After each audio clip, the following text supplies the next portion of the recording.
Me'roj kechasidan g'aflatda qolmaylik. Azizlar, ertaga Me'roj kechasi. Ya'ni payshanbadan jumaga o'tar kecha, Me'roj kecha, Rajab oyining 27-kechasi.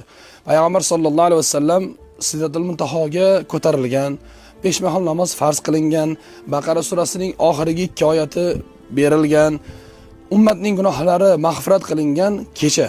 Ulug' kecha, fayzli kecha. Bu ertaga, ya'ni payshanbadan jumaga o'tar kechasiga to'g'ri keladi.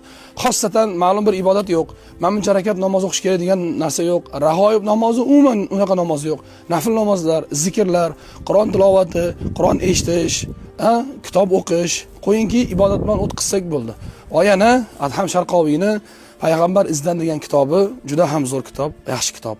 Payg'ambar sollallohu alayhi vasallamning davrlariga sayohat bo'ladi. Bu kitobni o'qigan odam o'z-o'zidan Rasululloh sollallohu alayhi vasallamning hayotlariga, saodat asriga, sahobalarni ichida yurgandek o'zini his qiladi. Qalbi to'yinadi, ilmga ma'lum bo'ladi, ma'rifat hosil bo'ladi. Olib ayollarimizga olib bersak, farzandlarimizga olib bersak, o'qisak, inshaalloh manfaat bo'ladi, foyda bo'ladi.